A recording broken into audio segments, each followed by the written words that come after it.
Optical isomers.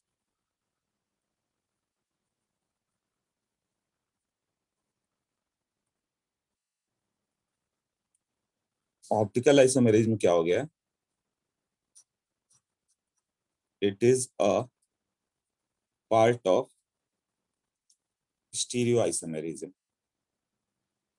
It is a part of stereo isomerism, है ना। तो उसमें क्या होता है, कंपाउंड्स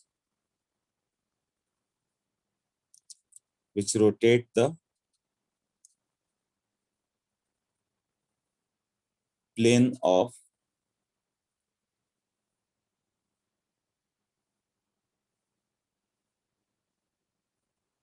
प्लेन पोलराइज्ड लाइट। ये क्या बताता हूँ, plane polarised light of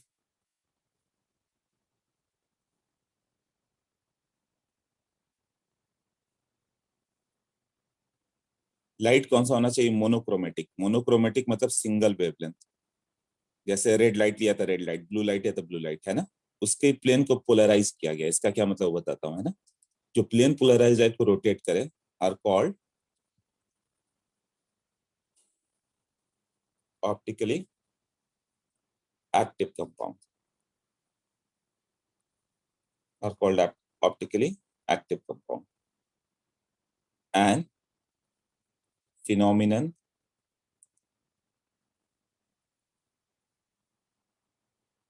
is known as optical isomerism।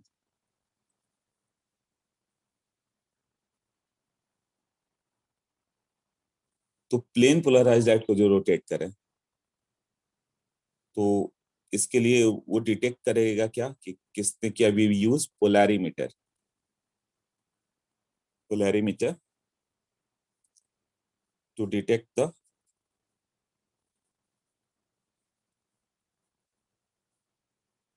Optical activity of polarized light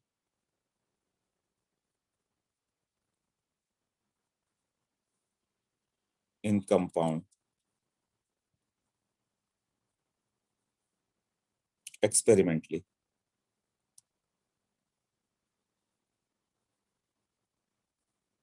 जैसे कि पोलैरीमीटर से क्या आ गया, जैसे ये मान लो कि यहाँ से लाइट तुम्हारे ऊपर आ रहा है, तुम्हारे ऊपर आ रहा है नोटबुक के ऊपर, ये जो डॉट है परपेंडिकुलर डायरेक्शन में, तो इसके परपेंडिकुलर इलेक्ट्रिक फील्ड और मैग्नेटिक फील्ड वाइब्रेट करते हैं ऐसे।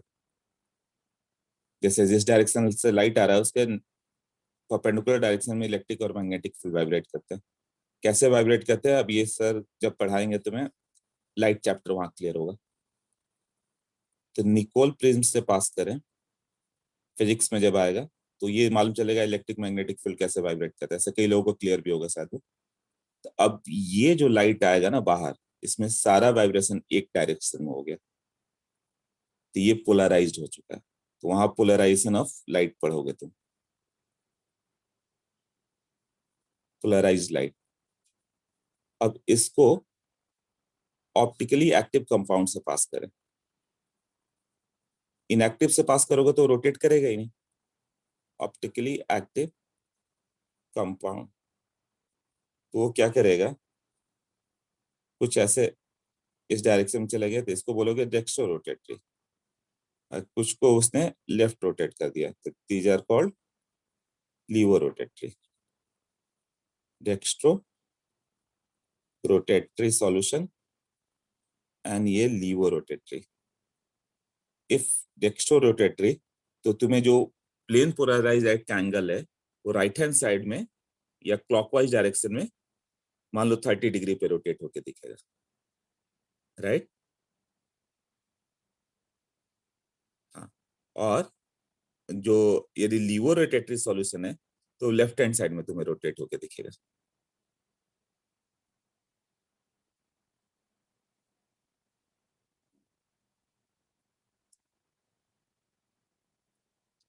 ठीक है, प्लेन पोलराइज लाइट किस डायरेक्शन कर रहा है वो मैटर कर रहा है हम लोग को। यदि उसे राइट साइड में रोटेट कर रहा है राइट साइड में रोटेट कर रहा है क्लॉकवाइज डायरेक्शन में, तो तुम उसे बोलोगे डेक्स्ट्रो रोटेटरी सॉल्यूशन। डेक्स्ट्रस मतलब राइट हैंड, और लेफ्ट हैंड साइड में रोटेट किया तो उसे तुम बोलोगे लीवर रोटेटरी, कि वो सॉल्यूशन को लेफ्ट हैंड साइड में कर रहा है। अब मिथेन होगा या कुछ ऐसा सॉल्यूशन जो जिसमें कायरल कार्बन नहीं है, तो वो क्या करेगा, रोटेट करेगा ही नहीं, लाइट एज इट इज बाहर आ जाएगी। ये पॉइंट क्लियर हो गया?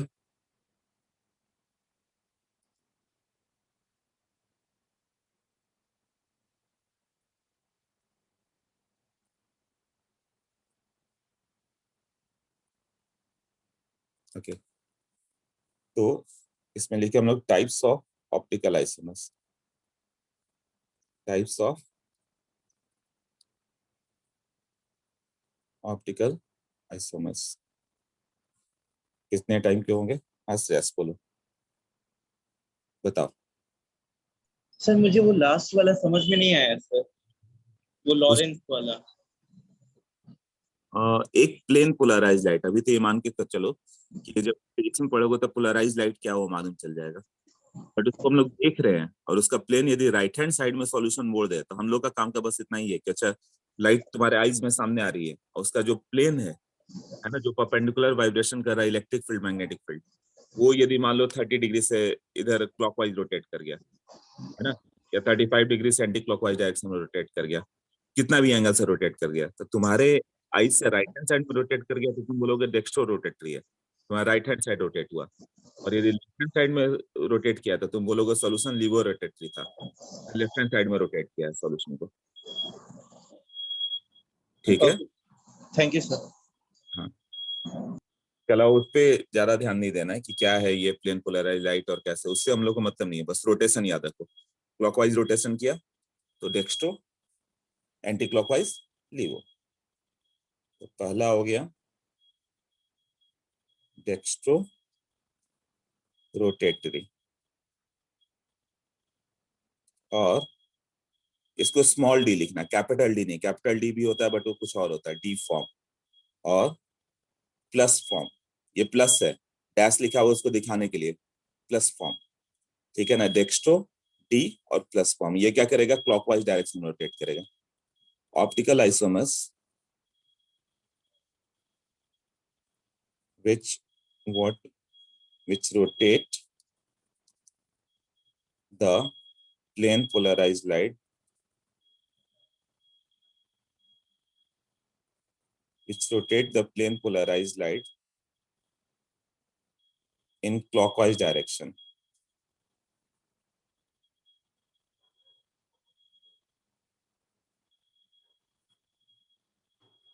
is known as dextrorotatory।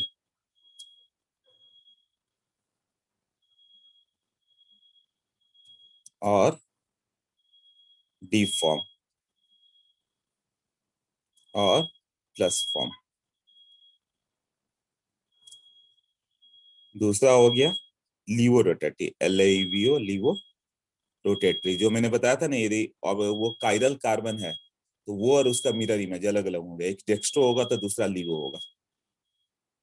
हाँ, अब कौन सा डेक्स्ट्रो है कौन सा लीवो देख के नहीं बता सकते, एक्सपेरिमेंटली ही आता है। और स्मॉल एल लिखना, ये कभी कैपिटल एल मत लिखना, वो कुछ और आएगा, वो बताता हूँ कैपिटल एल क्या होगा। और माइनस फॉर्म, माइनस ब्रैकेट में लिखा और ये डैश है, यानी कि माइनस माइनस माइनस फॉर्म है, राइट। तो इसका डेफिनेशन फिर ऐसे ही जाएगा, optical isomers which rotate the plane polarized light, ये वर्ड ही याद कर लेना, प्लेन पोलराइज्ड लाइट, वो लाइट जिसका पोलराइजेशन करके एक प्लेन में कर दिया गया है वाइब्रेशन को, है ना, इन एंटी क्लॉकवाइज डायरेक्शन। उसने क्लॉकवाइज किया मतलब right hand side, anticlockwise मतलब तुम्हारे लेफ्ट हैंड साइड मूवमेंट कर देगा ना, anticlockwise direction is known as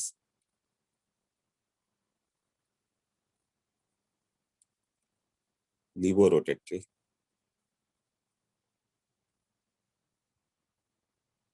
और एल फॉर्म और माइनस।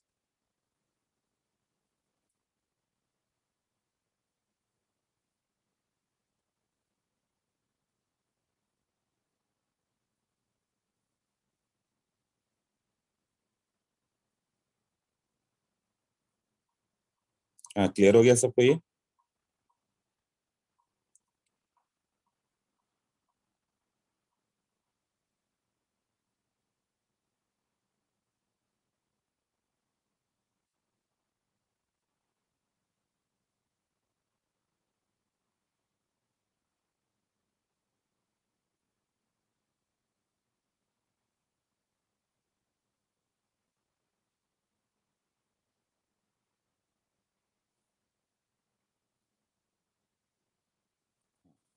Third is मीसोफॉर्म। मीसोफॉर्म ये ऑप्टिकली इनएक्टिव का फॉर्म है। ये एक ऐसा मॉलिक्यूल होगा जिसके अंदर ही एक डेक्स्ट्रो रोटेटरी या एक लीवो रोटेटरी सेंटर होगा। यदि एक मॉलिक्यूल में ऊपर वाला उसे 5 डिग्री रोटेट किया कार्बन, तो नीचे वाला कार्बन उसे 5 डिग्री एंटी क्लॉकवाइज डायरेक्शन में रोटेट कर देगा, एक क्लॉकवाइज तो एक एंटी क्लॉकवाइज। ओवरऑल उस मॉलिक्यूल को जब क्रॉस करके लाइट निकलेगा तो नो रोटेशन। तो तुम्हें बोला लगेगा कि दो काइरल कार्बन थे, क्यों नहीं रोटेट कर पाए? एक दो सेंटर, एक क्लॉकवाइज रोटेट कर रहा है, एक एंटी क्लॉकवाइज, वो भी इक्वल इक्वल अमाउंट में। तो when equal amount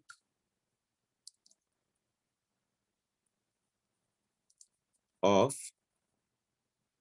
DNL form, dextro and levo, small d small l form are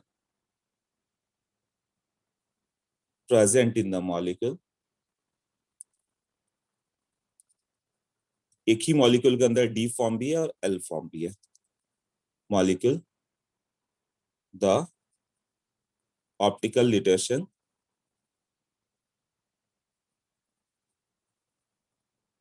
becomes zero। Optical rotation becomes zero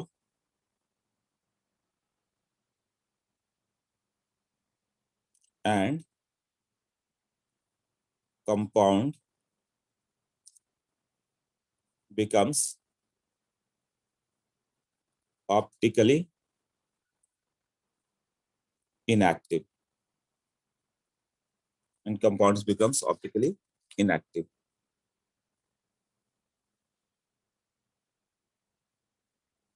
So this form and this form is called mesoform।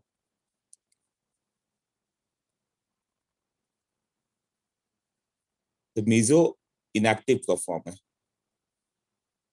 उसमें equal equal DNL form एक molecule के अंदर ही है। ये किसके लिए होगा? कंपाउंड विच कंटेन, वो कंपाउंड जो कंटेन करता है टू और मोर कायरल कार्बन। मतलब कायरल कार्बन तो होना चाहिए, कायरल कार्बन नहीं है तब तब direct optically inactive. But two और मोर कायरल कार्बन है विथ व्हाट, उसमें प्लेन ऑफ सिमेट्री आ जाए, कहीं भी सिमेट्री आ गया तो वो ऑप्टिकली इनएक्टिव हो जाता मॉलिक्यूल। तो क्यों इनएक्टिव हो गया कायरल होके भी? प्लेन ऑफ सिमेट्री और भी सिमेट्री देखें हम लोग, सेंटर ऑफ सिमेट्री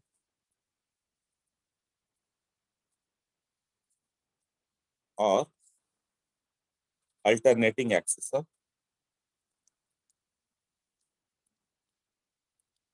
सिमेट्री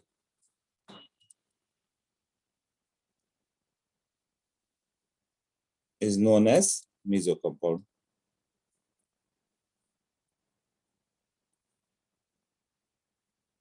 तो कोई भी मॉलिक्यूल यदि डिसिमेट्रिक है, उसमें कायरल कार्बन हो चाहे ना हो, वो ऑप्टिकली एक्टिव कहलाएगा, कोई भी कंपाउंड।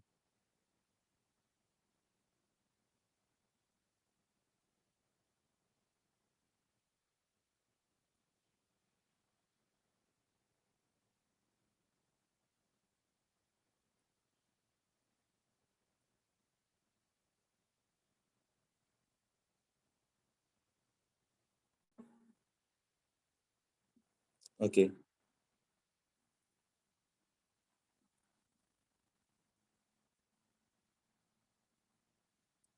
हाँ, तो मीजो फॉर्म का ये हो गया। अब ये होता क्या है, मतलब उसको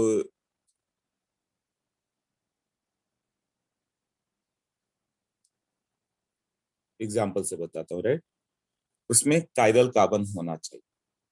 पहला कंडीशन है कि कायरल कार्बन होना चाहिए, जैसे कि if we take CH3, CHOH, CHOH, CH3, ऐसा हो गया। तो CH3 नहीं, ऐसे इसका जब अरेंजमेंट बनाएंगे तो ऐसे बना सकते हैं कायरल कार्बन को, ऐसे मिथाइल, मिथाइल, और अरेंजमेंट क्या होगा, दोनों OH सेम साइड कर दें हम लोग, ये H और H हो गया। तो देखो इसमें प्लेन ऑफ सिमेट्री है, प्लेन ऑफ सिमेट्री। तो ये क्या होगा, जिसमें भी सिमेट्री आ गई वो इनएक्टिव, ये ऑप्टिकली इनएक्टिव। तो क्या कायरल कार्बन इसमें नहीं है क्या? है, दो कायरल कार्बन है, एक ऊपर वाला ये भी कायरल है, एक ये भी कायरल है। हाँ, हमेशा फिशर बना के देखना। तो ये क्या होगा, मीजो फॉर्म हो गया ना। तो ये, और जब तुम इसको यहाँ पे रखोगे Me के साथ OH, OH और H, और OH और H, और ये Me, ये दोनों सेम होगा, आइडेंटिकल, सुपर इम्पोजेबल। सोचो तो क्या सुपर इम्पोजेबल है क्या?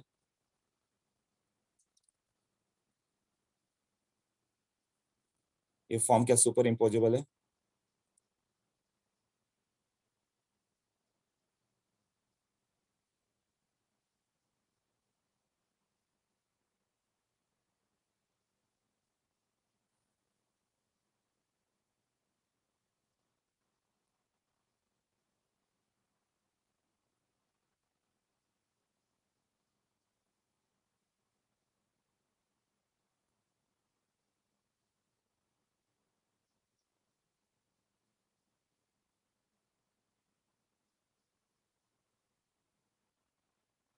नहीं, सुपर इम्पोजिबल है। जब भी मेरे प्लेन ऑफ सिमेट्री आ गई, ऑप्टिकली इनएक्टिव जो कंपाउंड होंगे उसमें सिमेट्री है, सिमेट्री है तो अपने मिरर इमेज पे जरूर सुपर इम्पोज करेगा। कैसे? यहाँ पे कार्बन ले लें, ये कार्बन था, यहाँ पे मिथाइल ऐसे नीचे की ओर गया हुआ, यहाँ पे कार्बन ऐसे मिथाइल नीचे की ओर गया हुआ, और यहाँ पे क्या हो गया, ये OH ऐसे कॉपी से ऊपर आ रहा है, ये भी नोटबुक के ऊपर है, और यहाँ पे H भी अप है, और ये H भी अप है। और तुम इसको बना लो तो C के साथ ये methyl down, OH up, H भी अप, यहाँ भी OH अप, और H भी अप साइड है। अब इसको हम लोग रोटेट कर दें 180 डिग्री पे, इसको पूरे मॉलिक्यूल कैसे 180 डिग्री पे रोटेट कर दें, और तो ये सेम हो जाएगा। एक के ऊपर एक रख दे रहे हो ना, मतलब ये क्या आ रहा है, सुपर इम्पोज हो जा रहा है ना। सुपर इम्पोजेबल जैसे बताया था कि मान लो दो चेयर मैंने दिया, बोला कि एक के ऊपर एक रख दो, अब तुम्हारे ऊपर है, ऊपर नीचे दाएं बाएं जैसे करके एक के ऊपर एक रख दो। इस मॉलिक्यूल को रोटेट करोगे तो मिथाइल के ऊपर मिथाइल आ जाएगा ना, दोनों एच लेफ्ट हैंड साइड में आ गए, एच अप साइड में आ गया, तो सुपर इम्पोज हो जा रहा है ना। हाँ, तो ये पहला कंपाउंड क्या हो गया, पहला हो गया मीजो। क्यों, इसमें दो कायरल कार्बन था फिर भी इनएक्टिव है, और इनएक्टिव होगा तो सुपर इम्पोजेबल होगा ही होगा। क्लियर? इनएक्टिव होगा तो सुपर इम्पोजेबल होना ही है।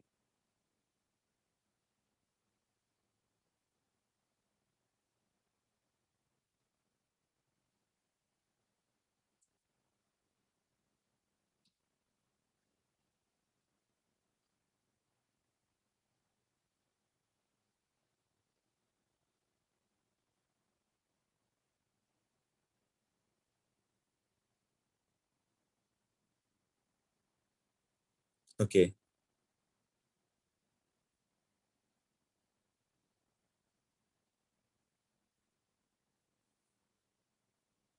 अब दूसरा फॉर्म ले लें इसका हम लोग, वो कैसे हो सकता है, यहाँ एम ई अरेंजमेंट कैसा होगा, दोनों OH सेम साइड लिया था ना, इस पर दोनों OH को अलग अलग साइड कर, H और H, H और H, ये ME हो गया।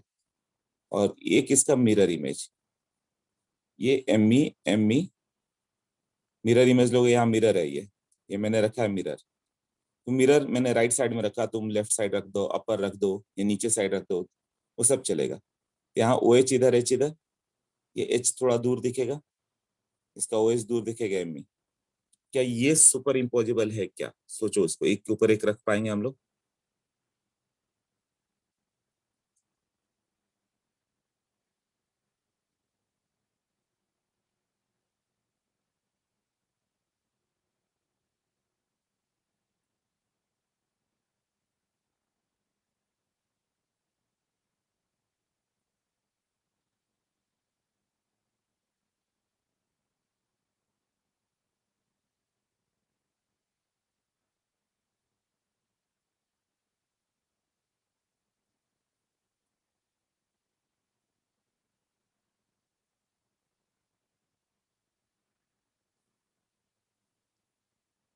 नहीं, ये सुपर इम्पोजिबल नहीं होगा, नॉन सुपर इम्पोजिबल है।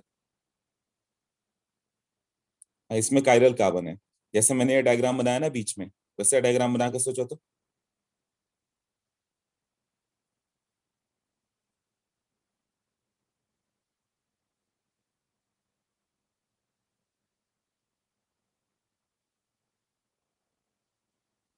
ये नॉन सुपर इम्पोजिबल होगा। थोड़ा सोचो, इसको जैसे चाहो वैसे रोटेट करो, तुम एक के ऊपर एक नहीं रख पाओगे।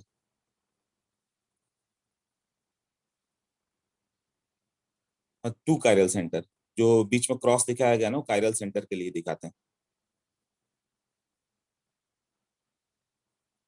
तो ये इनएंसियोमर्स हो गए। इनएंसियोमर्स मतलब non super imposable mirror images. इसमें एक फॉर्म डेक्स्ट्रो है तो एक लीवो है। क्यों नहीं रख पा रहे हो वो मैं बताता हूँ। देखो, जैसे कि ये क्या था, ऐसे था ना, OH H, और ये OH ये दोनों HH, ME। और इसका मिरर इमेज जब तुम लोगे तो क्या हो गया, ME, यहाँ OH H OH ME, यही था ना। मैंने बोला नॉन सुपर इम्पोजिबल है, कैसे? यहाँ कार्बन ले ले, यहाँ पे मिथाइल डाउन साइड, यहाँ मिथाइल डाउन साइड, यहाँ OH ऊपर की ओर है,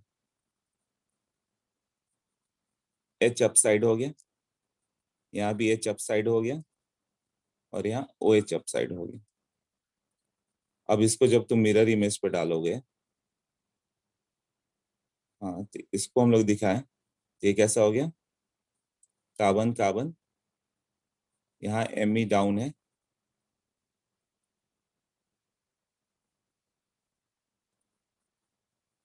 ME, यहाँ OH ऐसे ऊपर की ओर हो गया, और यहाँ H अप की ओर है, HOH। अब शायद क्लियर हो। और तुम फर्स्ट को किसी भी तरह रोटेट करो, हाँ, दिस इज ऑप्टिकली एक्टिव, तो इसका दो फॉर्म है। इनएंसियोमस मतलब एक डेक्स्ट्रो है तो एक लीवो है, दोनों एक्टिव है क्योंकि प्लेन ऑफ सिमेट्री नहीं है। प्लेन ऑफ सिमेट्री नहीं है तो दोनों ऑप्टिकली एक्टिव ही हुए ना। हाँ, अब बताओ।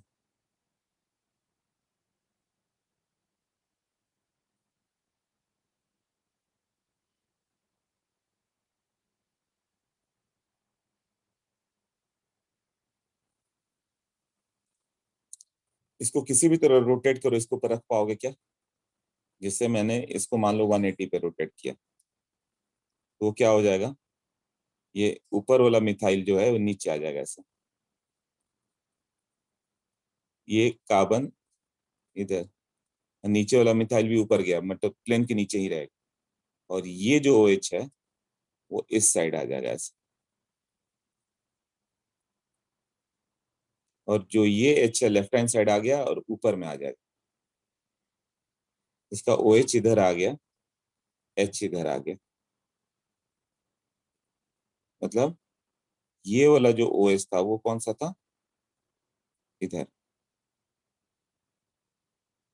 और ये जो एच है वो इधर आ गया। अब इसके ऊपर एक रख पाओगे क्या?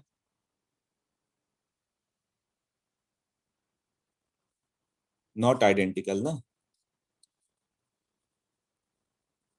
मतलब नॉन सुपर इम्पोजिबल, एक के ऊपर एक इम्पोज करके नहीं रख सकते। हाँ, जैसे भी चाहो वैसे कर दो, तब दोनों मिथाइल ऊपर आ जाएगा। तुम बोलो रोटेशन ऐसे करें तो दोनों मिथाइल ऊपर आ जाएगा, दोनों मिथाइल नीचे ही रखना है ना, इसलिए मैंने उसी प्लेन में रोटेट किया कि दोनों मिथाइल नीचे रहे।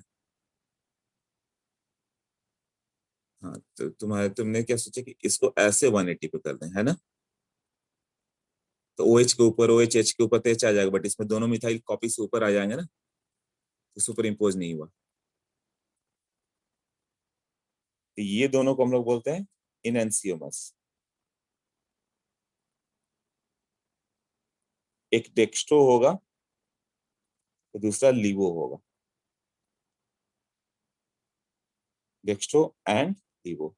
कौन सा है डेक्स्ट्रो कौन सा लीवो वो तो नहीं पता, बट एक डेक्स्ट्रो है कोई, और दूसरा तब लीवो होगा। सोच लो।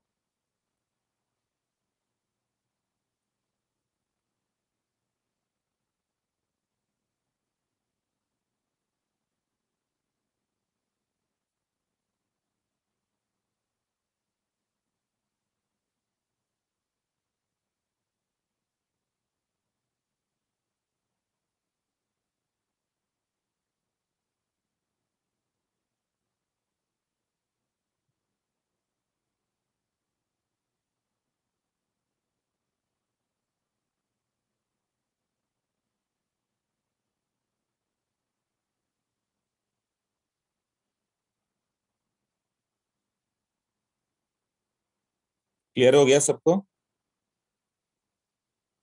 फिशर प्रोजेक्शन ड्रॉ करना। नहीं नहीं, अल्कलाइन अर्थ मेटल का बॉइलिंग पॉइंट, मेल्टिंग पॉइंट वो सब साथ तक लर्न नहीं करना। First structure and third structure are identical, और फर्स्ट का ही रोटेशन किया है मैंने।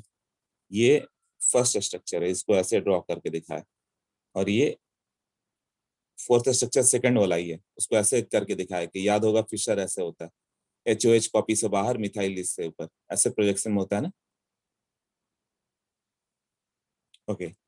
इनएंसियोमस पहला कंपाउंड मीजो था, पहला वाला जो मैंने बता दिया, उसमें कायरल कार्बन हो के भी प्लेन ऑफ सिमेट्री हो गई, तो वो मीजो हो गया। जैसे ये ME हुआ ना, इसमें दोनों मिथाइल का है नोटबुक के नीचे, ये OH नोटबुक से ऊपर की ओर आ गया, ये आ गया प्लेन ऑफ सिमेट्री। तो ये पार्ट यदि डेक्स्ट्रो है तो नीचे वाला पार्ट लिबो है। इफ डेक्स्ट्रो तो ये लिबो, या उल्टा, ये ऊपर वाला लिबो है तो नीचे वाला डेक्स्ट्रो होगा, और ओवरऑल ऑप्टिकली इनएक्टिव, तो इसको हम लोग बोलेंगे मीजो कंपाउंड।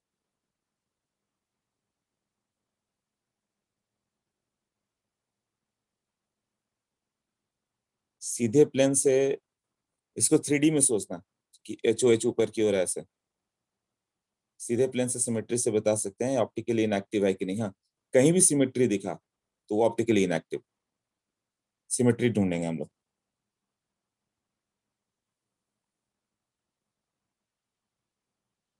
ओके,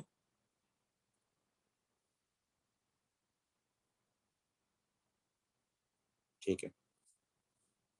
अब हाँ, धीरे धीरे और क्लियर होता जाएगा। एक कंसेप्ट आ गया रेसमिक मिक्सचर का। तो meso compounds are what? Optically inactive. क्यों ऑप्टिकली इनएक्टिव है? Meso compounds are optically inactive due to internal compensation. Internal compensation मतलब मॉलिक्यूल के अंदर ही एक ऐसा पार्ट है जो उसे कैंसल कर रहा है रोटेशन को, एक क्लॉकवाइज रोटेट कर रहा था, एक anticlockwise. Now racemic mixture,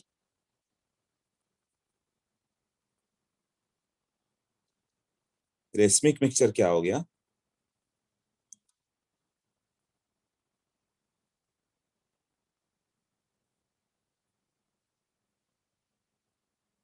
N equimolar equal amount of what?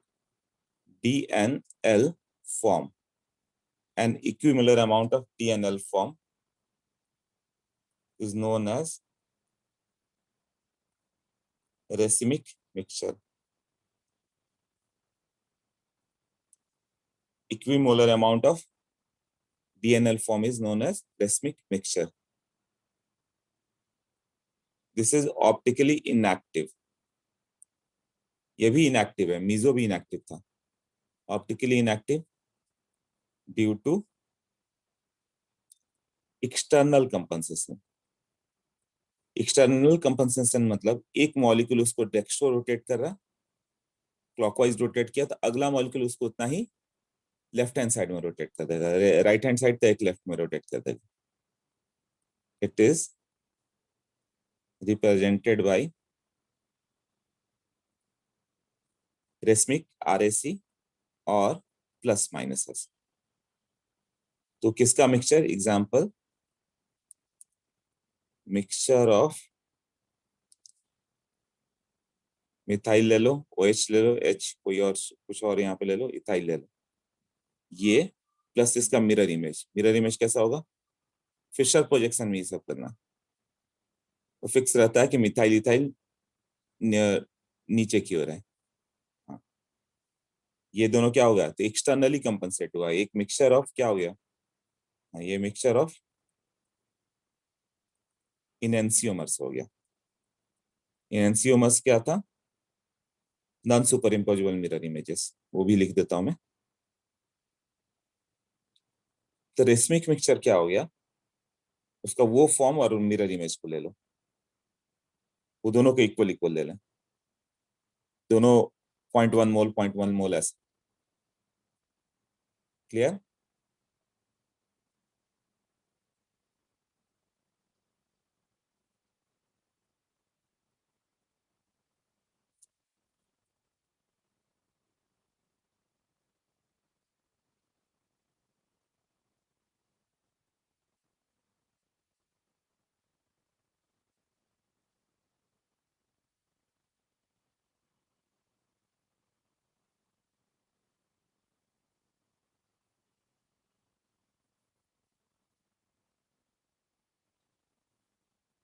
Okay.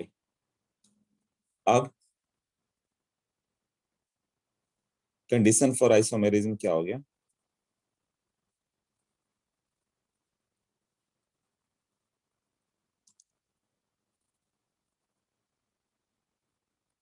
पहला हो गया, ये दो, ये भी दो डेफिनेशन लिखिए लो. एक हो गया इनएंसियोमस, इसको भी थोड़ा और डिटेल करेंगे. इनएंसियोमस ये क्या हो गया? नॉन सुपर इम्पोजिबल, मतलब एक के ऊपर एक नहीं रख पाओ. ये सेंटेंस याद कर लेना. Non super imposable mirror images, जो मिरर इमेज होंगे वही इनएंसियोमर्स है, और वो भी एक दूसरे पर सुपर इम्पोज नहीं होना चाहिए. सुपर इम्पोज हो गया तब तो आइडेंटिकल हो गया. वो दोनों का अपना एग्जिस्टेंस है. Non super imposable mirror images, right. और एक आएगा डाइस्टीरियोमस.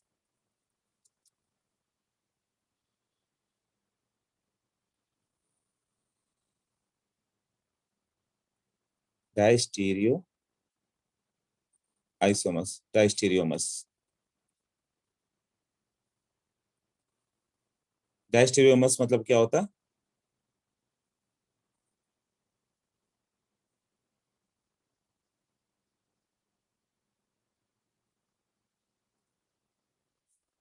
जो मिरर इमेजेस नहीं होंगे. Stereo isomers,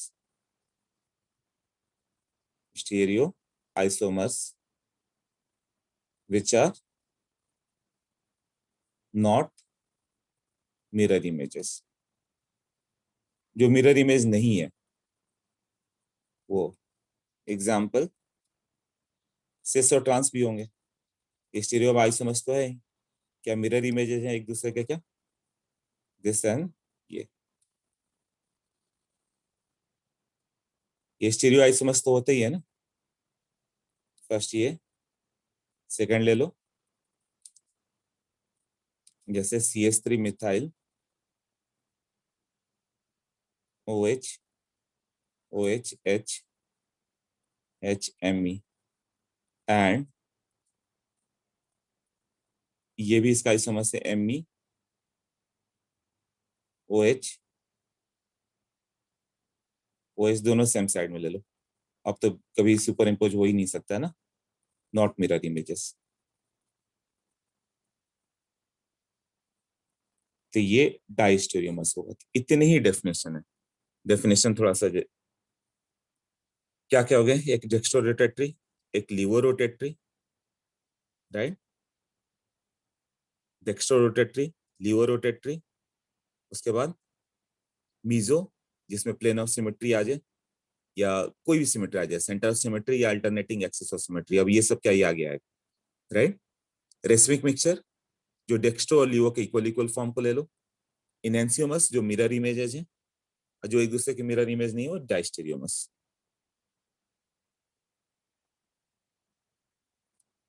cis and trans geometrical isomers, हाँ वो तो स्टीरियो आइसोमर्स जो मिरर इमेज नहीं है वो आ गया डाइस्टेरियोमर्स। बाकी सब मीजो वगैरह सिस्टान से रिलेटेड नहीं, वो ऑप्टिकली इनएक्टिव होंगे। जितने प्लेनार मॉलिक्यूल है ऑप्टिकली इनएक्टिव हो जाते हैं। तो जो सिस्टांस वगैरह शो कर रहे हैं वो सब प्लेनार मॉलिक्यूल है, तो वो सब क्या हो गया, ऑप्टिकली इनएक्टिव। तो उसमें मीजो, इनएंसियोमर्स ये सब का कंसेप्ट ही नहीं। बट डाइस्टेरियोमर्स कॉमन पड़ जाता है geometrical as well as optical में।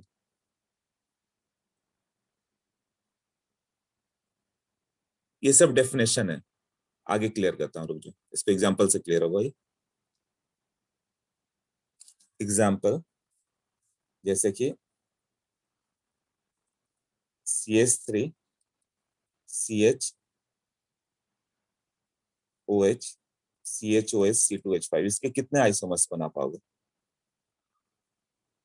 कायरल कार्बन, ये कायरल है, चारों ग्रुप अलग, CH3HOH, ये भी कायरल है, HOH और C2H5।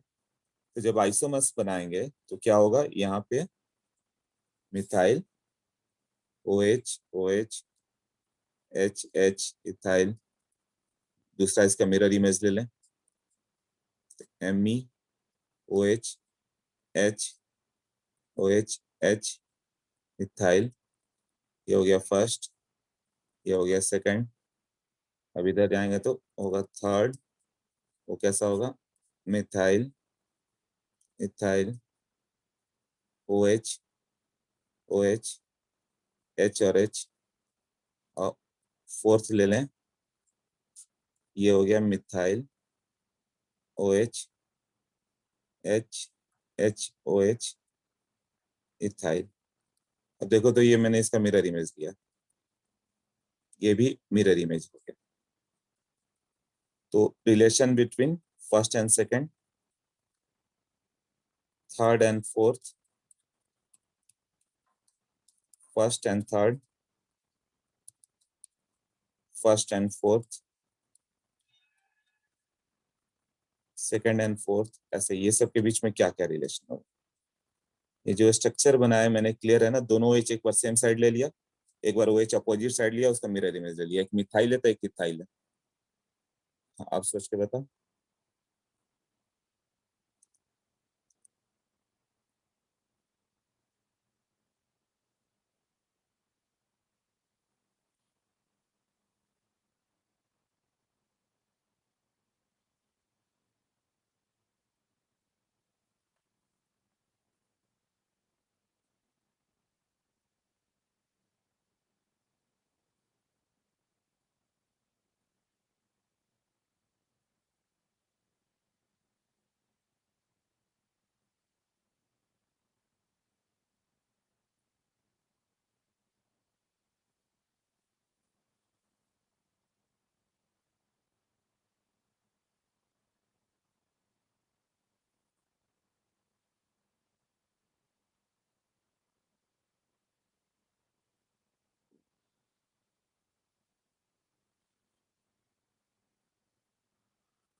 डिसाइडेड। देखो तो फर्स्ट एंड सेकंड देखो मिरर इमेज एक दूसरे का, तो उसको क्या बोलेंगे, इनैंसियोमर्स। अब ये दोनों का मिक्सचर ले लोगे तो क्या कहलाएगा, रेसमिक मिक्सचर। दोनों का एक एक मोल ले लो, तो एक डेक्स्ट्रो है तो एक लिवो है। थर्ड एंड फोर एक दूसरे का मिरर इमेज है, तो again it will be called enantiomers. First and third mirror image नहीं है, बट ऑप्टिकल आइसोमर्स तो है ना, diastereomers. Second and first and fourth भी मिरर इमेज नहीं है, second and fourth mirror image नहीं है, तो मिरर इमेज हो गया तो इनैंसियोमर्स, मिरर इमेज नहीं है तो डायस्टीरियोमर्स। अब सिंपल लग रहा होगा, क्या हो गया है इनैंसियोमर्स, क्या हो गया डायस्टीरियोमर्स। मीजो नहीं बन पाएगा, मीजो यदि मिथाइल रहता ना तो होता, दोनों साइड एक मिथाइल और एक इथाइल है ना, इस प्लेन ऑफ सिमेट्री तो आ ही नहीं सकती है फिर। हाँ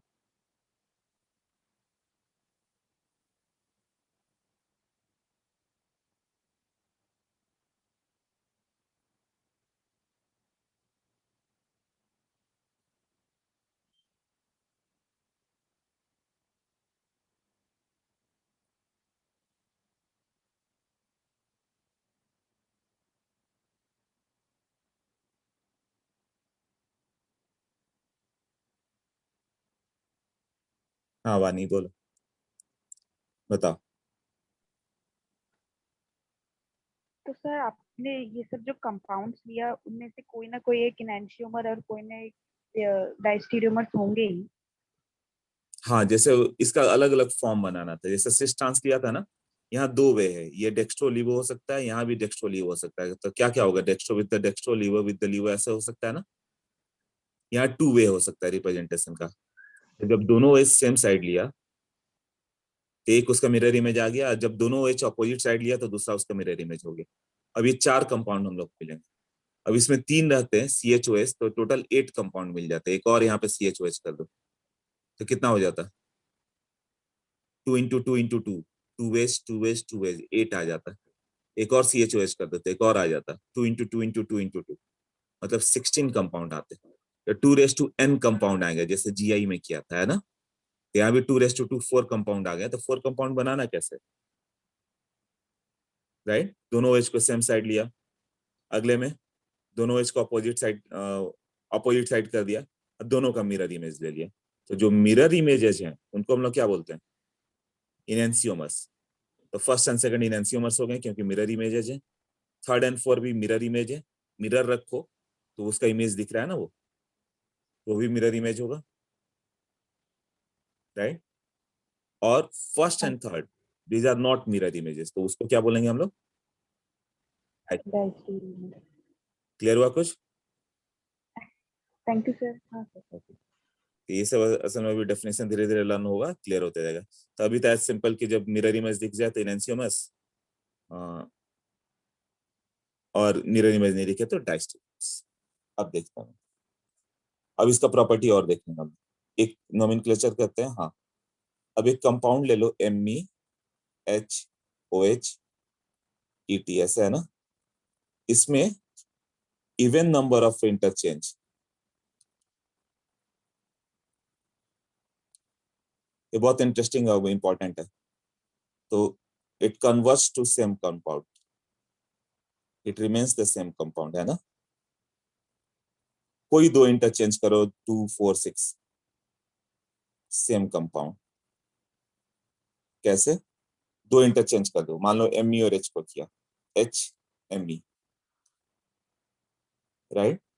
और यहाँ OH और ET को इंटरचेंज कर दो, ET और OH, टू इंटरचेंज है, तो ये दोनों सेम है, दो interchange, two interchange, same compound. देखो तुम एक के ऊपर एक दूसरे को रख लोगे, कैसे, एक के ऊपर एक रखने की कोशिश करो, या टू इंटरचेंज तुम्हारे ऊपर है,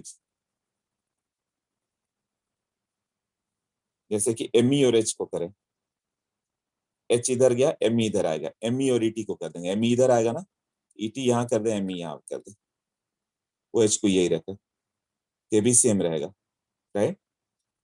अब टू इंटरचेंज तुम्हें मान लो कि OH और ET को कर दो, ME और ET और OH को कर दो, ये हो गया, ईटी उधर ले लिया, मिथाइल इधर ले लिया। अब तुम चाहो तो ये दोनों को चेंज कर दो, OH और H, टू इंटरचेंज।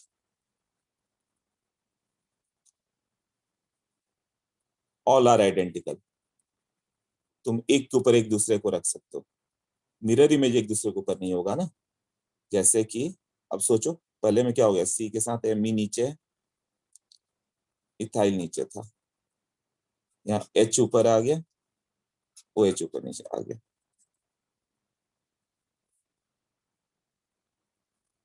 इसको फर्स्ट बोल रहा हूँ। और सेकंड में क्या बोलेंगे हम लोग, तो मान लो कि ये हो गया कार्बन, या Me नीचे, OH भी नीचे, H ऊपर की ओर, और इथाइल भी ऊपर की ओर। क्या एक के ऊपर एक रख पाओगे, सोचो तो।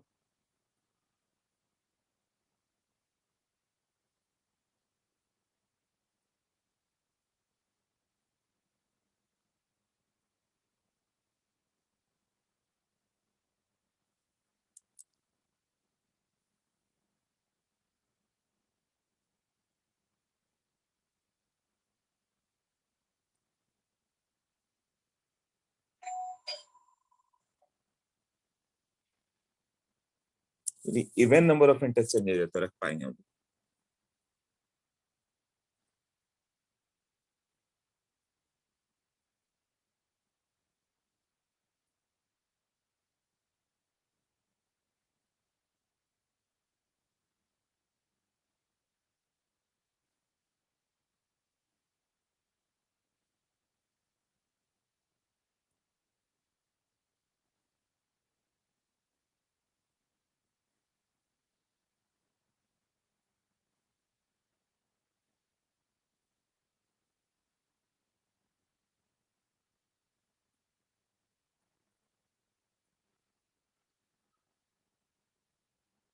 इंटरचेंजेस कितने थे इसमें, कौन कौन सा किया था, Me H उधर ही रखा था।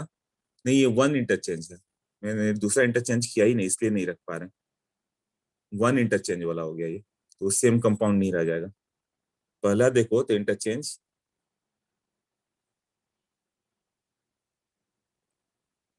हाँ, इसमें कितने इंटरचेंज हो गए, एक ही इंटरचेंज हुआ, किसका किया मैंने, ध्यान नहीं गया मुझे। और सब दो इंटरचेंज है कि नहीं चेक करना पड़ेगा। Me ऊपर रख दिया, H सेम रखा, MEH सेम रखा, OH और ET का किया वन इंटरचेंज। तो converts to what, mirror image. वो मतलब इनएंसियोमर्स, ये दोनों first and second will be enantiomers. हाँ, ये दोनों क्या हो गया, फर्स्ट एंड सेकंड, वो कंपाउंड चेंज हो जाएगा, वो उसके इनएंसियोमर्स में कन्वर्ट होगा। सेकंड में दो इंटरचेंज है ना, एक बार देखो तो, फर्स्ट इसको थर्ड बोल दें, फोर्थ, इसमें H ऊपर लिया था तो Me नीचे आता, फिर Me और ET कुछ कर दिया। हाँ, अब तुम थर्ड बनाओ, थर्ड सुपर इम्पोज हो जाएगा फर्स्ट पे। तो ये जब इसको बनाएंगे हम लोग, कंसेप्चुअल है ना बहुत, ये, हाँ, नॉट मिरर इमेज, इसलिए इनएंसियोमर्स, वो आइडेंटिकल नहीं रह गया, वो मैंने एक ही इंटरचेंज दिखाया, तो एक इंटरचेंज से वो उसके मिरर इमेज में कन्वर्ट हो जाता है। दो इंटरचेंज से मॉलिक्यूल रिमेंस सेम, कोई भी दो इंटरचेंज कर दो। थर्ड में, हाँ अनुष्का एक मिनट, हाँ OH है, ET है, और यहाँ पे H है, एक मिनट है अनुष्का, और यहाँ पे क्या हो गया, OH हो गया, H हो गया, और यहाँ पे मिथाइल हो गया। ये थर्ड सही लिखा है ना। अब बताओ फर्स्ट एंड थर्ड को एक के ऊपर एक रख सकते हैं क्या,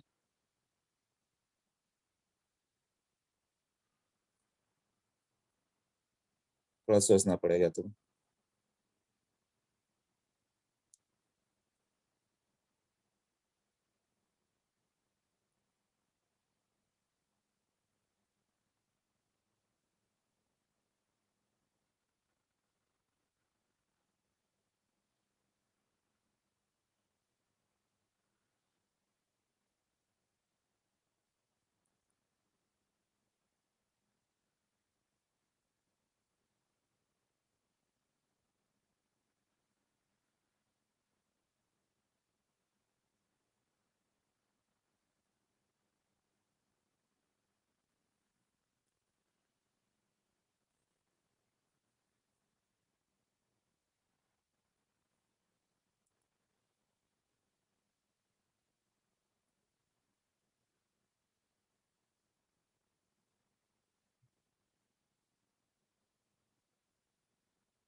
ओके,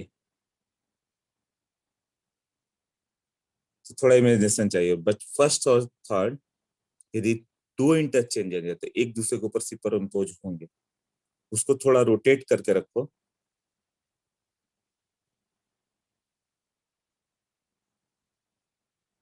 तो ये सुपर इम्पोज हो जाएंगे, तो मतलब ये आइडेंटिकल आएगा। उसको दिखाओगे कैसे? तुम्हें 4 पेन लेना होगा, वो 4 पेन ले लो, चारों अलग कलर के। ओ एच को मान लो रेड पेन मान लेना, मिथाइल को ब्लू, ऐसे अलग अलग पेन ले लेना। और तब ये दोनों का अरेंजमेंट रख के देखना, एक के ऊपर एक तुम रख दोगे। हाँ, ये ऐसे नहीं दिखा सकते 2D में, ये 3D रहता तो पेन से मैं दिखाता हूँ वहां पे। पेन लेके देखना सेम आएगा। तो छोड़ो, उसकी जरूरत नहीं, बस इतना समझ लो, इवन नंबर ऑफ इंटरचेंज से मॉलिक्यूल रिमेन्स सेम, और ऑड नंबर ऑफ इंटरचेंज से it converts to its mirror image. ये पॉइंट क्लियर हुआ? हाँ, क्लियर है?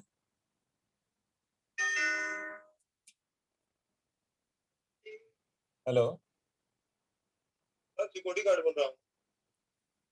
Hello, hello, hello.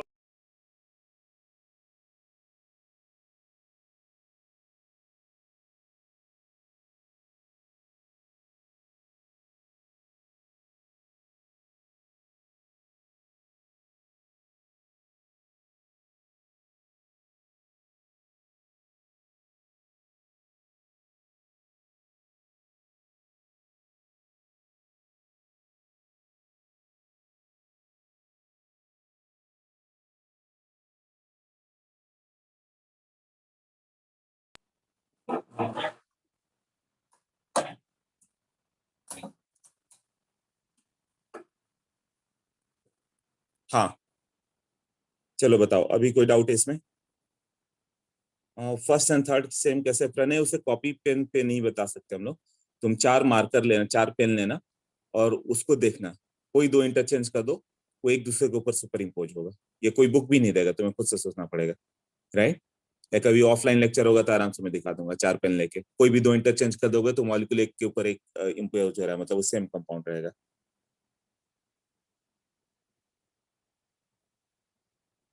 ठीक है? और ऑड नंबर ऑफ इंटरचेंजेस होगा तो it converts to its mirror image, ऐसे। ऑड नंबर से it converts to its mirror images.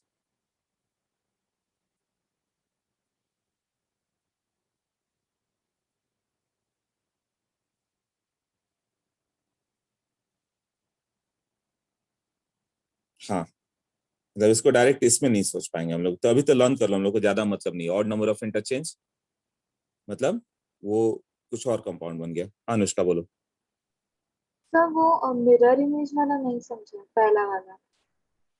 पहला का मिरर इमेज जो बनाया, हाँ। पहला में कहाँ मिरर इमेज बनाया? पहला है उसमें इंटरचेंज बताया, मिरर इमेज कहाँ बताया, ये बताओ। तो नहीं, वो मिरर इमेज कैसे होगा वो नहीं समझा। पहला, अच्छा, ये एक रूल मैं बता रहा हूँ कि इवन नंबर ऑफ इंटरचेंज से मॉलिक्यूल रिमेन्स सेम, और ऑड नंबर ऑफ इंटरचेंज से मॉलिक्यूल जो होगा वो अपने मिरर इमेज में कन्वर्ट हो जाएगा। पहले किसी एक में एक इंटरचेंज कर दो तो उसको मिरर इमेज में कन्वर्ट हो जाएगा। इसे लर्न कर लो ऐसे, ओके। क्योंकि 2D पे बताना डिफिकल्ट हो रहा है, जरूरी भी नहीं है, उस चक्कर में क्यों टाइम वेस्ट कर। बस इतना ही याद रखो कि कहीं भी एक ऑड नंबर ऑफ इंटरचेंज होगा तो रिलेशन पूछेगा कि दोनों में क्या रिलेशन है। जैसे अभी लिखा था MEET H और D, कोई एक इंटरचेंज कर देगा और बोलेगा कि ये दोनों में क्या रिलेशन, T और H को इंटरचेंज कर दिया तो ये किस में कन्वर्ट हो जाएगा? वन इंटरचेंज है ना, तो वो अपने मिरर इमेज में कन्वर्ट हो गया, मतलब डेक्स्ट्रो से लिवो हो गया। तो ये दोनों क्या होंगे? इनएंसियोमर्स। और दो इंटरचेंज कर दे तो वो रिमेन्स सेम। जैसे कोई कंपाउंड बिल्कुल चेंज कर दे, यहाँ पे D कर दे, यहाँ ET कर दे, यहाँ H, यहाँ Me, और पूछेगा कि फर्स्ट एंड सेकंड इनएंसियोमर्स है, राइट? तो फर्स्ट एंड थर्ड क्या है? फर्स्ट से थर्ड में क्या रिलेशन दिख रहा है? कितने इंटरचेंज करने पाएंगे? तो D और Me को इंटरचेंज करो, D ऊपर चला गया, Me नीचे, फिर Me नीचे आया हुआ है तो Me को नीचे ले लो, तो D इधर चला गया। ET इधर चला गया, फिर ET और H का। हाँ, 2 इंटरचेंजेज है कि 3 है, वो बताओ कितने इंटरचेंजेज है?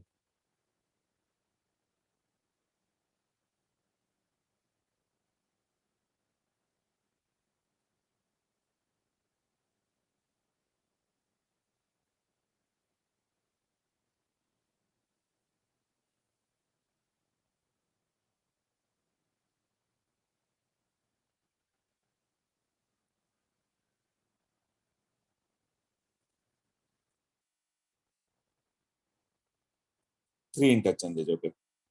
3 इंटरचेंजेज है, तो ऑड नंबर ऑफ इंटरचेंज मतलब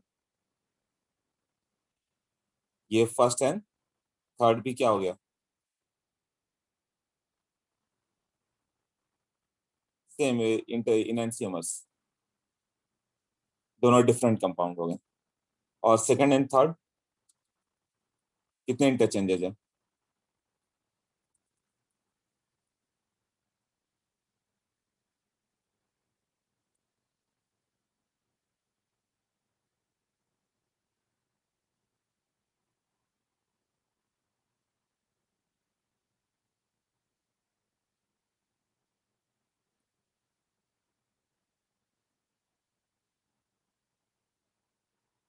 सेकंड से थर्ड में आके देखो कितने इंटरचेंज पे हो रहे? 2 इंटरचेंजेस, ओके। 2 इंटरचेंजेस, तो वो दोनों सेम कंपाउंड है। इसको पेन लेके जरूर देख लेना कि एक के ऊपर एक इम्पोज जरूर होगा। सेम कंपाउंड है ना, तो second and third identical, okay. Now RS nomenclature. RS nomenclature में CIP रूल याद होगा, कान इनगोल्ड प्रीरॉग, है ना। अब इसमें क्या करना है कि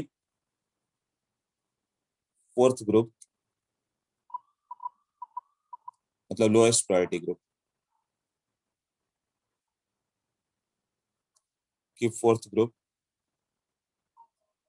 away from eyes and move 1 to 2 2 to 3 if clockwise तो उसे R करोगे, एंटी क्लॉकवाइज तो उसे S लिखेंगे। तो जैसे कि एक कंपाउंड ले लें, methyl ethyl chlorine,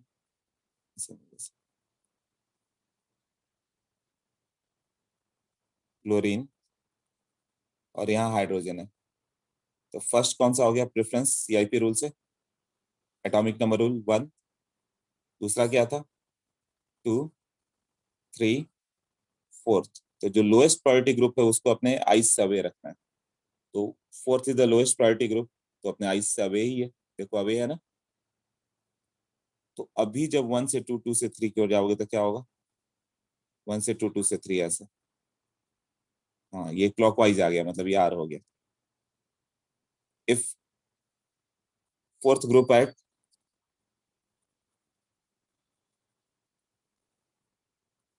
not at which position, dash position, dash position, then even number of interchange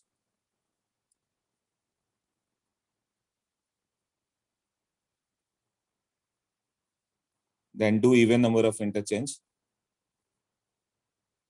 to bring fourth group at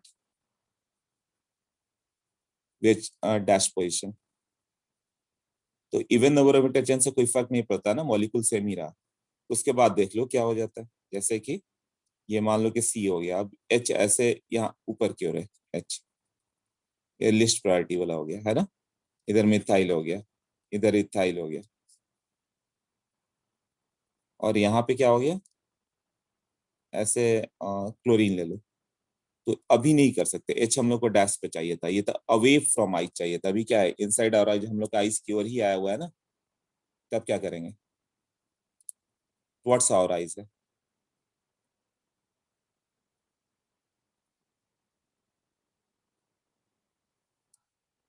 हाँ, तो इंटरचेंज कर दो। हाँ, दो इंटरचेंज करो ऐसे कि जो फोर्थ वाला वहां पर डैश पे पहुंच जाए। टू इंटरचेंज, उससे फर्क नहीं पड़ेगा, मॉलिक्यूल रिमेंस सेम। तो एच को यहाँ पे ला दिया हम लोगों ने, कोई भी दो इंटरचेंज। तो एच को किसके साथ? सीएल के साथ। सीएल वहां था, उससे हटाना ही पड़ा। अब दूसरा इंटरचेंज तुम्हारे ऊपर है, या तो मिथाइल इथाइल का कर दो, या इथाइल क्लोरीन का कर दो, या मिथाइल क्लोरीन का कर दो, किसी का किसी के साथ कर दो। तो मान लो मैंने इथाइल मिथाइल को चेंज कर दिया, इधर इथाइल इधर मिथाइल। अब ये दोनों सेम रहा। अब देख लो क्या है, ये फर्स्ट, ये सेकंड, ये थर्ड, ये फोर्थ। फोर्थ जहां जाना था चला गया, जिधर जाना था पहुंच चुका। वन से टू, टू से थ्री जाना है, तो वन से टू किधर है? इधर। तो ये वन से टू, टू से थ्री, ऐसे क्लॉकवाइज ना। तो ये क्या हो गया? आर। हाँ, ये क्लियर हुआ सबको?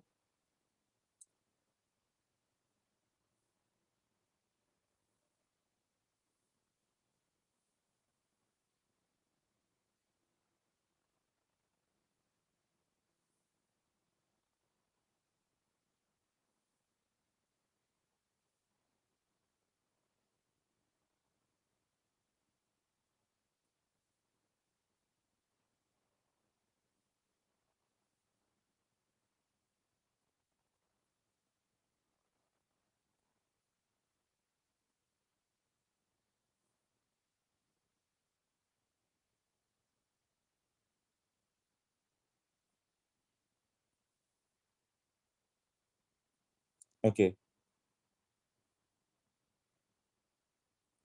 क्लियर हो गया सबको? एस होगा ना लास्ट वाला? Okay okay okay, anti clockwise हो गया था, राइट? ये एस होगा। एक पॉइंट और इसमें रह गया, वो भी बता देता हूँ। फिशर प्रोजेक्शन में कैसे करेंगे? यदि फिशर प्रोजेक्शन में है, जैसे कि फोर्थ ग्रुप यहाँ पे हो जाए और यहाँ पे आ जाए फोर्थ। हेलो, हाँ आ जाओ। ये फोर्थ हो गया। अब यहाँ पे वन टू थ्री, ये जो भी रहे, मतलब fourth at the vertical position. Fourth at the vertical position. तो वर्टिकल पोजिशन मतलब क्या होता है? वर्टिकल पोजिशन मतलब ये तो इनसाइड द प्लेन ही है ना। तो जैसे दिख रहा है क्लॉकवाइज मतलब आर, और एंटी क्लॉकवाइज एस। और फोर्थ यदि हॉरिजॉन्टल पोजीशन पे हो गया तो जो दिख रहा है उसका उल्टा। अब ये फोर्थ तो तुम्हारे और आ गया, आइस के सामने आ गया, तो तुम्हें बैक साइड जाकर देखना होगा ना। मान लो हाइड्रोजन यहाँ पे था, तो हाइड्रोजन तुम्हारा आंख की हो रहा है, तो जो दिख रहा है या तो इवन नंबर ऑफ इंटरचेंज करके फोर्थ को वर्टिकल पे लिया, या फिर जो सामने से दिख रहा है उल्ट बैक साइड से बिल्कुल अपोजिट दिखेगा, तब क्लॉकवाइज को हम लोग बोल देंगे एस, और एंटी क्लॉकवाइज को आर। यही होगा ना? क्लियर हुआ अभी?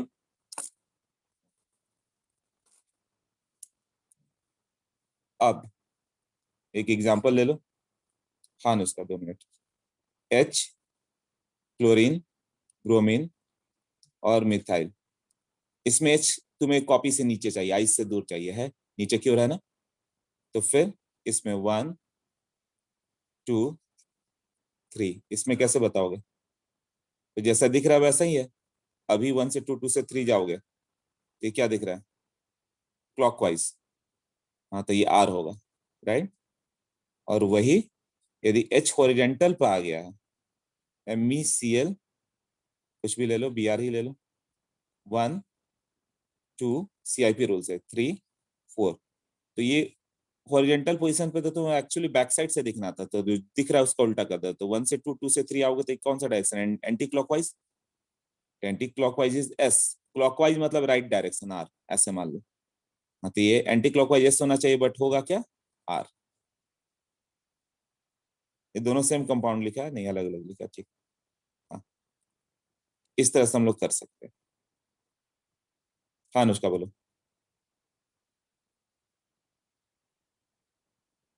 इंटरचेंज करके भी होगा, इंटरचेंज करके हाइड्रोजन को सेम पोजीशन पे ले आओ और इसको इंटरचेंज करके वर्टिकल पे ले आओ, तब सोचो तो क्या होगा, सेम आ रहा है कि नहीं? हाँ अनुष्का बोलो। सर वो सेकंड वाला हॉरिजॉन्टल वाला नहीं समझ में आया। हॉरिजेंटल वाले का रूल उल्टा हो गया कि यदि हॉरिजेंटल पोजीशन पे है ना तो क्लॉकवाइज को अपोजिट कर दोगे एस। क्यों? हॉरिजेंटल पोजीशन तुम्हारे आइज की ओर आ रहा है, कॉपी से ऊपर उठा हुआ है।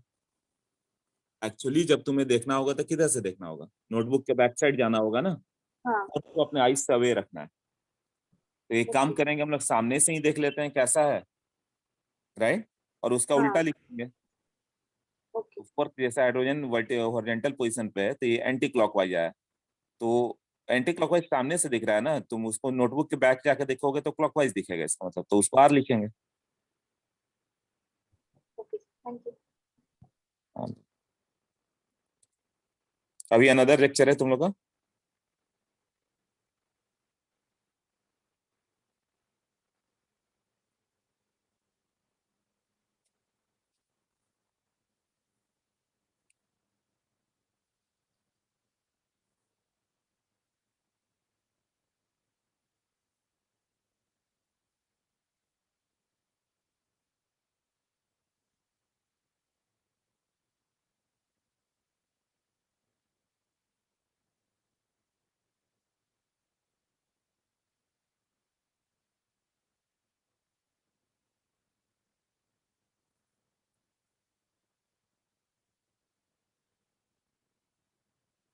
ओके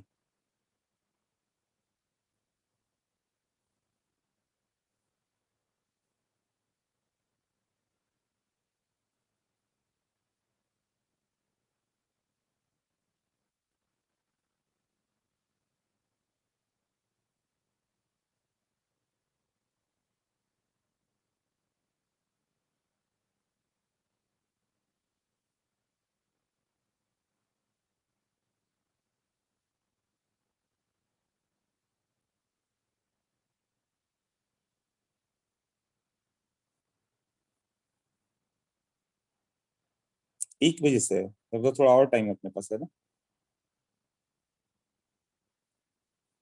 तो कुछ और एग्जांपल कर लो इसका, आरएस नोमेनक्लेचर का, ये बता दो फिर, ज्यादा नहीं थोड़ा सा केस दे, जैसे कि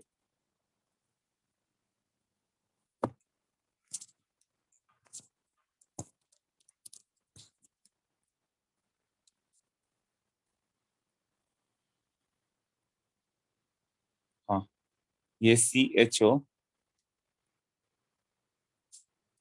यहाँ पे OH H, ये OH H, ये दोनों सेंटर का बताओ कौन कौन सा होगा, ये H OH, यहाँ भी H और OH, और यहाँ CH2OH। अब बताओ, सब सबका बता दो क्या क्या होगा।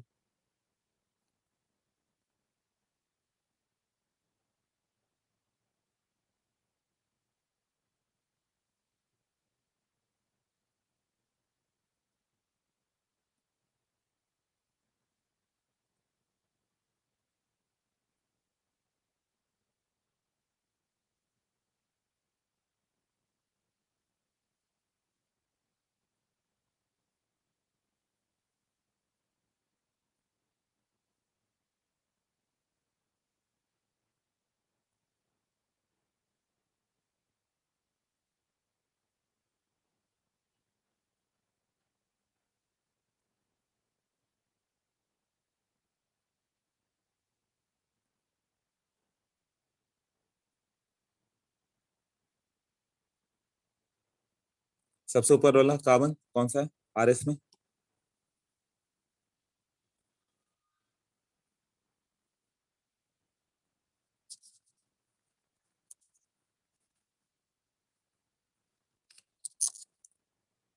ऊपर वाला S है। ओके, आदित्य S, अनुष्का ने भी S बोला। ओके देखें, ये यहाँ ऑक्सीजन हो गया, ये नंबर 1 हो गया। उसका दूसरा ग्रुप हाइड्रोजन है, इधर कार्बन है, इस कार्बन के पास 2 ऑक्सीजन होगा, ऊपर वाले के पास C डबल बॉन्ड है ना, तो 2 सिंगल बॉन्ड हो मान लो। और यहाँ इस कार्बन के पास क्या है, एक ही ऑक्सीजन है, तो 3 ये 4, ये दोनों में क्या होगा, 1 से 2, 2 से 3 एस। हाँ एस है।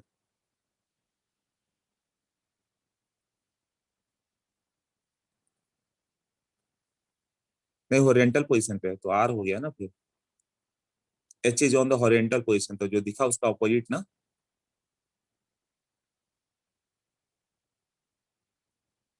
प्रायोरिटी में कोई प्रॉब्लम नहीं ना, ये दोनों पहला ऑक्सीजन था हायर एटॉमिक नंबर, यहाँ सी एच ओ मतलब सी दो सिंगल बॉन्ड ओ है, नीचे वाले के पास एक ही ओ है।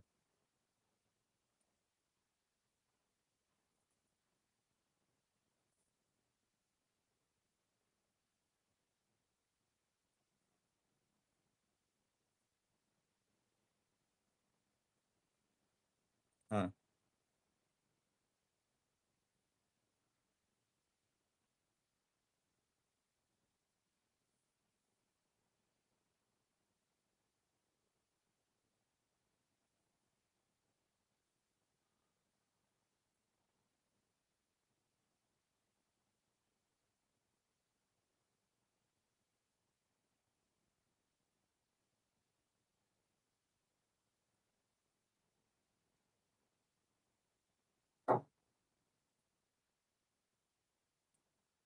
हाँ बोलो।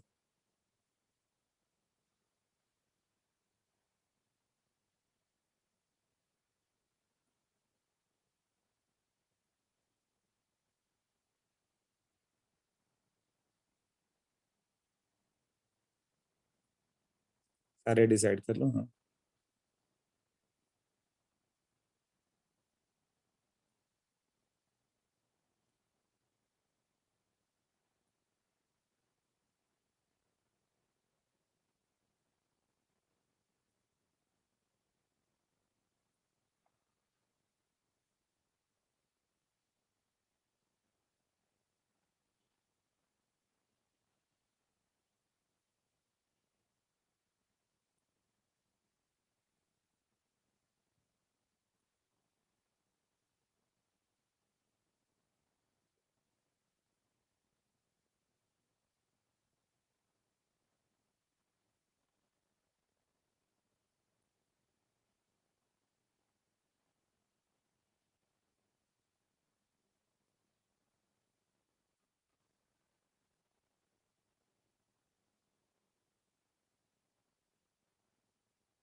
हाँ अनुष्का बोलो,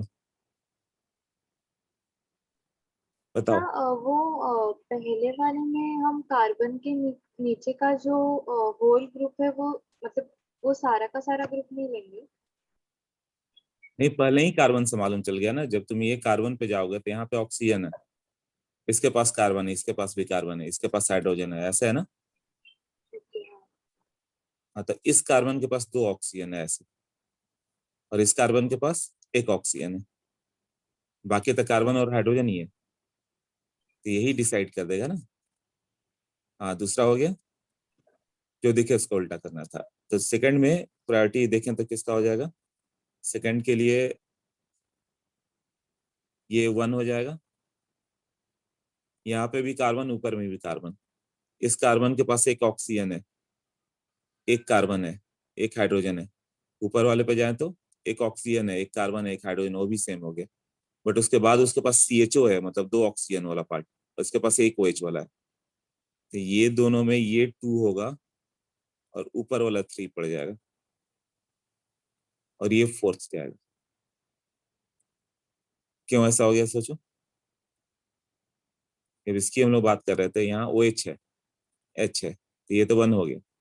अब इसके पास कार्बन है तो इसके पास भी कार्बन है, नेक्स्ट इसके पास ऑक्सीजन है, एक कार्बन है, एक हाइड्रोजन है, इसके पास भी देखे तो एक ऑक्सीजन है, हाइड्रोजन है और एक कार्बन है, तो यहाँ तक तो मामला सेम गया। बट इस कार्बन के पास देखोगे तो एक ऑक्सीजन है, एक कार्बन है, हाइड्रोजन है, और इसके पास देखोगे तो दो ऑक्सीजन है, तो ये इसके ऊपर विन कर रहा है ना।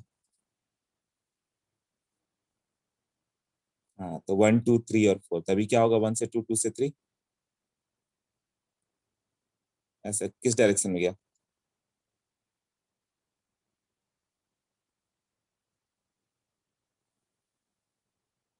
ऊपर, हाँ ऊपर वाला टू है। अरे यहाँ तो ठीक है था, हमें कंपेयर के इसमें और इसमें ऊपर वाला टू। देखो इससे सब क्लियर हो जाएगा। कॉम्प्लेक्स ये सबको आता भी नहीं है करना। 1, ये ऊपर वाला 2 एंड नीचे वाला 3 है। 1 से 2, 2 से 3 ऐसा।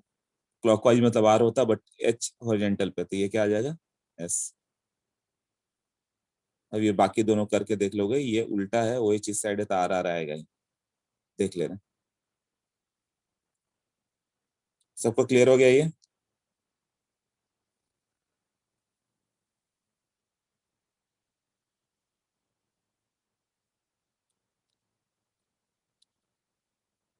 ओके, तो एक और बता दो, इस पर सबका साथ आंसर आ जाए। COH, OH, H, OH, H, COH, ये दोनों क्या क्या है?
नेम याद कर लेना, ये टार्टरिक एसिड है।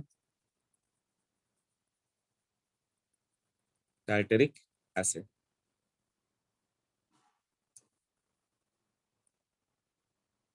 हाँ, इंटामेरिन। RS है। ओके, अपर वाला आर आ गया, नीचे वाला एस आ रहा है। RS है क्या? हाँ, तो फर्स्ट के हिसाब से देखें हम लोग, तो ऑक्सीजन नंबर 1 हो गया। इधर कार्बन के पास OH है, उधर 2 है, ऑफकोर्स उसके पास 3 ऑक्सीजन है। 2 हो गया, ये 3, 4, तो जो दिख रहा है उसको उल्टा करना होगा, हॉरिजॉन्टल पे है ना। तो 1 से 2, 2 से 3 की ओर आओ।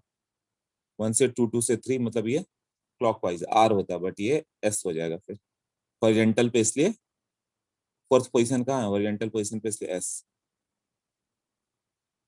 हाँ, क्लियर हो गया। तो दूसरे का बताओ। आर है वो। ओके, ठीक है, तो ये दूसरे में देखेंगे तो ये ऑक्सीजन नंबर 1 और एसिड नंबर 2, ऊपर वाला 3 होगा। हाँ, तो 1 से 2, 2 से 3 ऐसे जा रहा है ना, एंटी क्लॉकवाइज। एंटी क्लॉकवाइज मतलब एस होना चाहिए था, बट हॉरिजॉन्टल पे इसलिए वो आर हो गया। हाँ, अब ये डेक्स्ट्रो और लीवो से इसका रिलेशन नहीं है। आर डेक्स्ट्रो हो सकता है, लीवो हो सकता है, ऐसे कुछ भी, राइट। तो इन एनसियोमस का